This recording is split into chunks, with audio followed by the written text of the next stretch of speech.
आपने शो देखा हुआ है? हाँ जी, मैंने भी काफ़ी दफ़ा। आपने क्या देखा उसमें? मैंने ऑन एंड ऑफ देखती रहती हूँ कभी ना कभी। मेरी फैमिली बहुत शौक से देखती है। मेरे ज़ाहिर। पापा तो लगा के बैठे होते हैं। पाकिस्तान ਦੇ ਵਿੱਚ अगर पापा ना होते साडा शो बंद हो जाए। ऐसा ही है।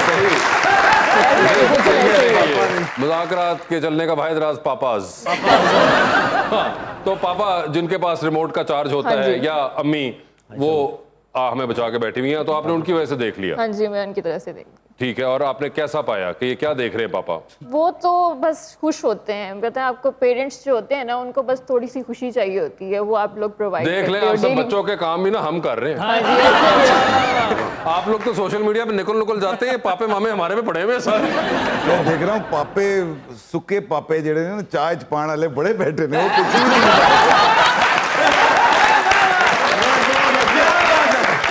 ਜਦੋਂ ਸੁੱਕੇ ਇਹਨਾਂ ਨੇ ਕਿਹਾ ਮੇਰੇ ਵੱਲ ਦੇਖਿਆ।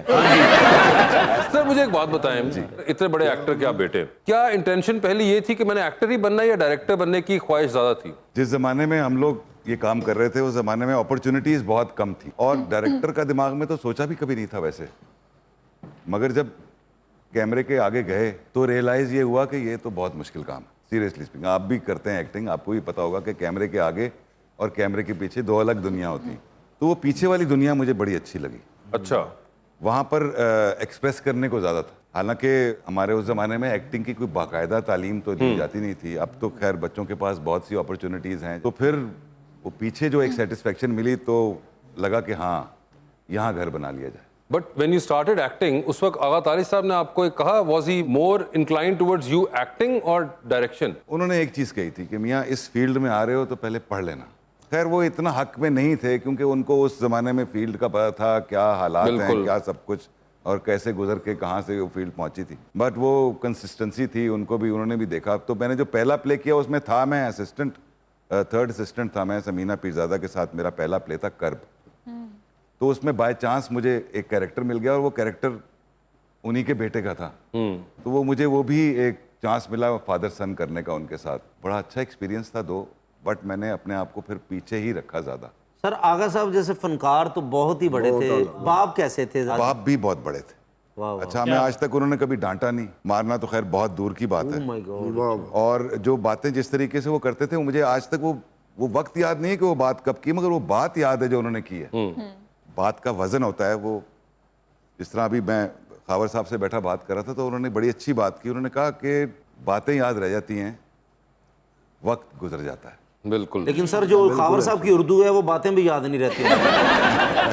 बहुत सख्त उर्दू है, सीमेंट से बनी उर्दू उनकी। हाँ जी, उन्होंने उर्दू सर, वो आपको तो माशाल्लाह पता ही है सही। उनकी उर्दू का।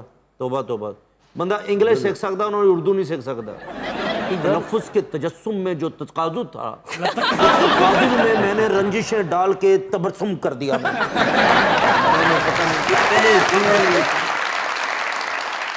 सही बात तुम्हें बताते हैं, तुम्हें क्यों बुरी लगती है वो?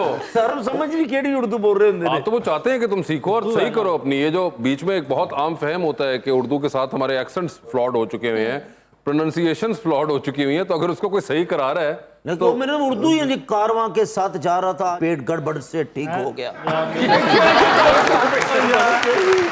पता नहीं केड़ी उर्दू में केड़ी की एक कोई उर्दू है। अच्छा जी, बस लेकिन मैं उन सर आए ने ना एहसन साहब ते तरीका पूछा। एहसन साहब की बाय द वे खुद भी उर्दू बड़ी अच्छी है। कमाल, ये तो सर और उनकी हमारी अपनी भी ट्रेनिंग उसी किस्म की हुई हुई है। और उनकी आई ड्रेसिंग से, उनकी खूबसूरती से लग रहा है कि वो मुझे किसी ड्रामे में काम करवाएंगे। मेरी नज़र जो है ना इधर से फिसल रही ज़्यादा।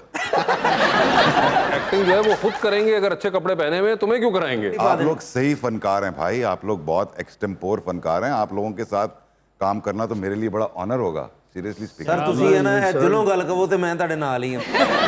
मैं दिल से ही कह रहा हूँ, सीरियसली स्पीकिंग। ਲਓ ਜੀ वादा हो गया, लिख ला आज दी डेट लिख ला। जिस दिन मैंने लाहौर में सीरियल किया 10-15 साल के अंदर, इंशाल्लाह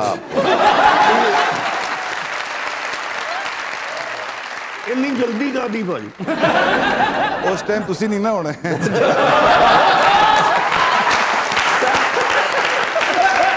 मगर सर जी, इनके तो फादर थे and he was been seeing you know actors and all these sets and lights all his life. आपको मॉडलिंग का कहाँ से शौक हुआ? मुझे एज सच मॉडलिंग का शौक नहीं था। मैं बेसिकली फैशन ग्रेजुएट हूँ। बिल्कुल, आप तो फैशन पढ़ रही थी। मैं फैशन पढ़ रही थी और क्योंकि फील्ड्स लिंक्ड हैं तो आना जाना हो जाता है उस गली भी। तो ऐसे ही हुआ था कि मैं सडनली कोइंसिडेंट बन गया था, एक मॉडलिंग का एक प्रोजेक्ट आया था और वो लोग चाह रहे थे कोई न्यू फेस, तो मैंने उनको कहा कि मैं कर लेती हूँ। तो वहाँ से स्टार्ट हुआ था कोइंसिडेंस से, और अब देखिए माशाल्लाह। तो ये कोइंसिडेंस यानी कि था, उससे पहले आपको बिल्कुल भी शौक नहीं था? बिल्कुल भी नहीं। कोई होता होगा, कोई प्री रिक्विजिट होते होंगे मॉडलिंग के, ऐसे पोज करना है, ऐसा लगना है, वो आपको कैसे आया? बेसिकली वो चार्म नहीं था, क्योंकि हमारा इंटरेक्शन होता रहता था। फैशन फील्ड बेस एक है, तो एक ही फैमिली है, इट्स बेसिकली अ फैमिली। तो इंटरेक्शन होता था, ऐसा चार्म नहीं था। मैं इसको बेसिकली एक जॉब की तरह कंसिडर कर रही थी, और अल्हम्दुलिल्लाह तो अब बहुत ये ज़्यादा। जॉब है या चार्म आया है इसमें कुछ थोड़ा सा? अब कह सकते हैं कि इट्स मोर ऑफ एवरीथिंग, सब कुछ है इसके अंदर। चार्म भी है, फैशन भी आ गया इसमें, और जॉब भी है, अर्निंग भी अच्छी है, और अल्हम्दुलिल्लाह रिस्पेक्ट बहुत मिली है। और आपके कोई फेवरेट मॉडल्स हैं? फेवरेट मॉडल्स काफ़ी सारी हैं। सबिका इमाम मेरी एक बहुत फेवरेट मॉडल हैं, she is very professional model. हाँ, बस यही सब। तो आप खुद भी अब कपड़े डिजाइन करती हैं या सिर्फ लोगों के डिजाइन किए हुए पहनती हैं? नॉट एग्जैक्टली, प्रैक्टिस नहीं कर रही अब, मगर पहले डिज़ाइन करती खुद के थी। लिए करती हैं आप? खुद के लिए बहुत कम। तो वो जो डिग्री आपने ली थी उसका क्या करें हम? उसका आगे सोच रही हूँ कि किधर आगे लेके जाएं उसको? अभी तो it's a very long journey. अभी तो मैंने कोई ऐसा सच गोल सेट नहीं किए, तो जहाँ किस्मत ले जाए। जहाँ किस्मत ले जाए, फ्री फ्लोइंग स्पिरिट है आप। Free spirit. जहाँ किस्मत में आपको लेके जाना था वो ले आई है, और आप बैठी हैं ऐसे सामने। ही मुझे किस्मत ने आपसे मिलाना था, बस। मैं आ गई, आपके सामने बैठी अब हूँ। नजर ना लग जाए, शरीक देख रहे हैं।